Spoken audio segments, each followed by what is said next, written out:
자, 그래서 제가 오늘의 핵심은 여러분들을 위해서 이걸 어떻게 200% 활용을 할 수 있는지를 좀 설명을 드리고 싶어요. 크게 두 가지로 나눴어요. 먼저 엄마 혼자 공부할 때 활용법과 아이랑 같이 활용할 때 이 활용법 두 가지로 나눴고요. 먼저 엄마 혼자 할 때 어떻게 하는지 한번 살펴볼게요. 아이들이 아직 영어 소통에 익숙치 않을 때 엄마가 하는 걸 보여주는 게 가장 중요합니다. 영어로 무언가 계속 하고 있는 걸 보여주고 아이에게 시도하고 이런 게 굉장히 중요합니다. 그래서 매일 전체 영상을 보면서 소리를 듣고 따라하는 거를 꼭 해주셨으면 좋겠어요. 이게 생각보다 유저들께서 영상은 잘 안 보고 이 메시지만 보시더라고요. 제가 꼭 드리고 싶은 말씀이 회화는 소리가 핵심입니다.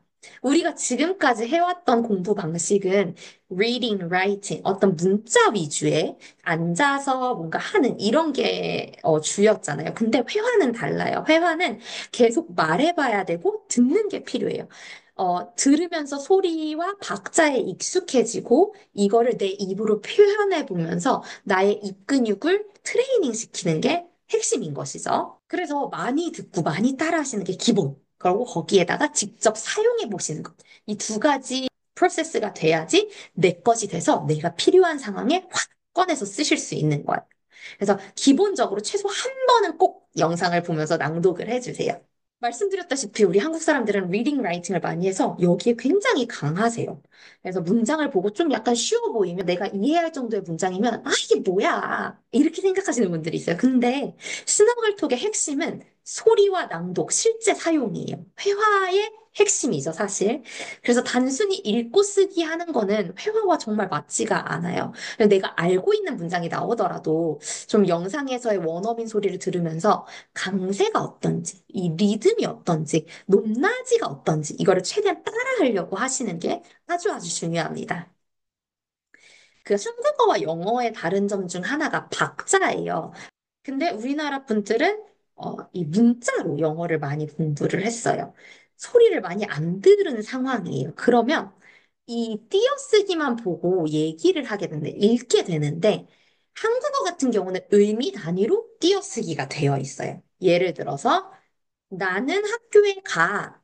나는 학교에 가.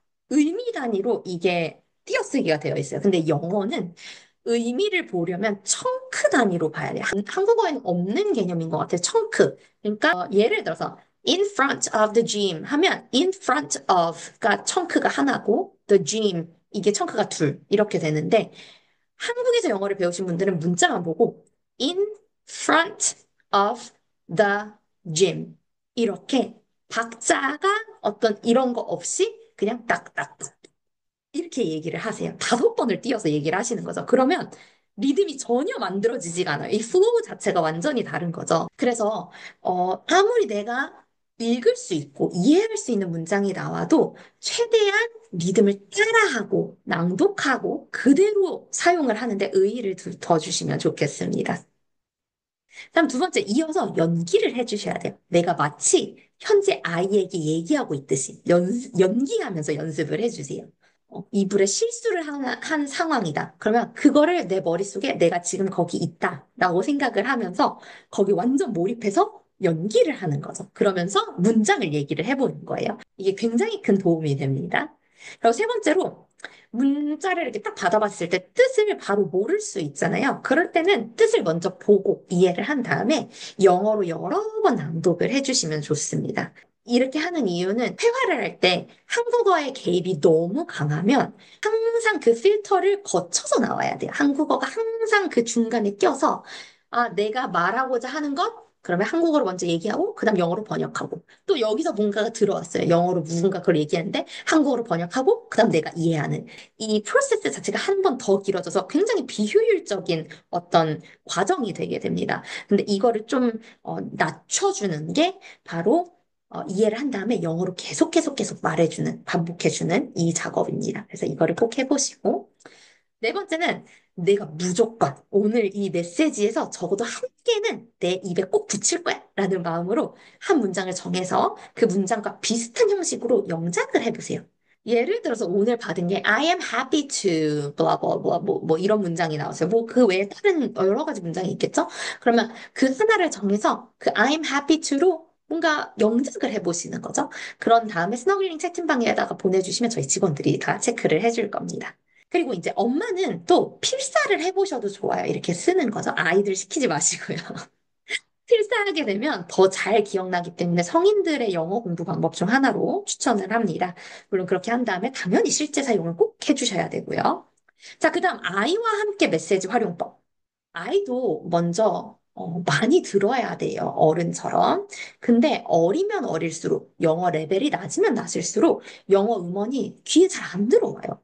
그냥 하나의 소음에 불과한 것이죠. 그래서 먼저 흥미를 주시고 엄마가 하는 거를 들려주셔야 돼요.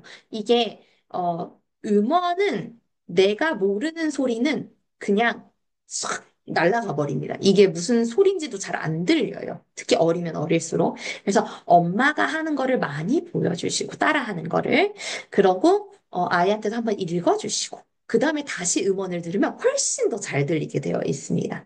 근데 처음에 아이가 좀 도망을 갈 수도 있어요. 근데 상관하지 마시고 엄마가 매일 영상을 보면서 따라하는 거를 계속 지속해 주세요. 네. 그렇게 하면서 음원을 여러 번 들려주시고요. 카카오톡에서 자동적으로 반복이 됩니다. 그 영상이 이렇게 딱 오면 영상 자체를 클릭하지 마시고 우측 하단에 보면 이렇게 스피커 모양인데 그걸 켜시면 계속 반복적으로 재생이 되니까 그 기능을 좀 활용을 해보시길 추천드립니다.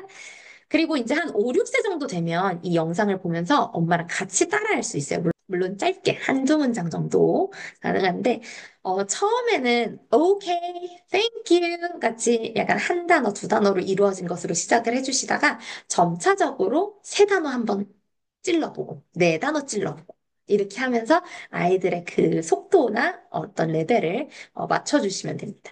5, 6세 이하 아이들은 엄마 혼자 그냥 열심히 공부하고 실제로 사용해 주시는데 의의를 둬주세요. 그리고 루틴을 만드는 것도 되게 좋아요. 아이와 뭐 등원전 또는 자기 전에 한 번씩 보고 따라하기. 이런 식으로요.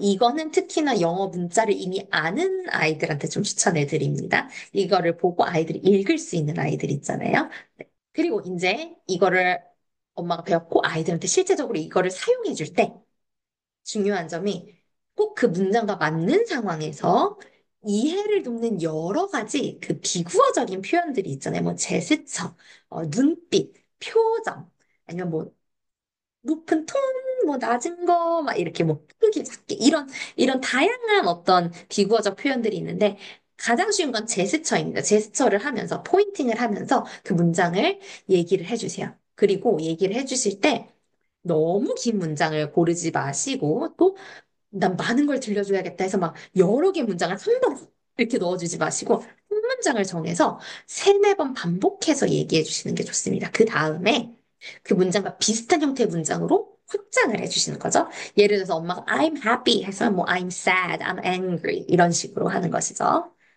그리고 역할놀이를 적극 활용을 해주세요.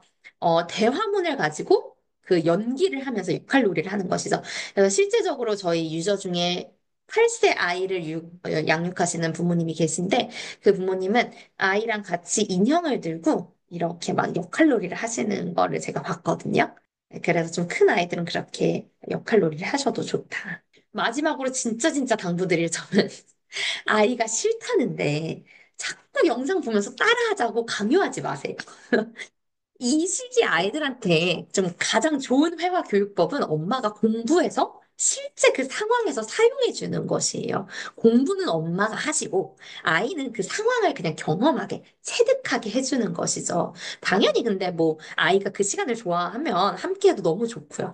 여튼 이 스너글 톡이 당연히 아이들의 어떤 그 문장들이 나오지만 어린 아이들에게는 이거를 보고 따라하자, 이게 아니라 엄마께서 공부를 하시고 엄마의 문장은 아이에게 자연스럽게 사용을 해주시고 비구어적인 표현과 함께 아이가 해야 될 말 또한 엄마께서 모델링을 해주셔야 되거든요. 그래서 아이가 해야 되는 표현들도 엄마가 좀 공부를 해두셨다가 아이가 한국말로 얘기를 했다 했을 때 엄마가 그때 영어로 어떻게 얘기를 하는지 얘기를 해주시면 너무나 멋진 모델링이 되겠죠. 그래서 스너글통은 누구나 시작할 수 있는 영어 습관, 이거를 장착하자. 라는 마음에서 만들었습니다. 잘 가르치는 것보다 아이랑 같이 말해보고, 아이한테 직접 소통해보고, 또 함께 웃는 순간을 만드는 게 저는 훨씬 더 중요하다고 믿고 있습니다.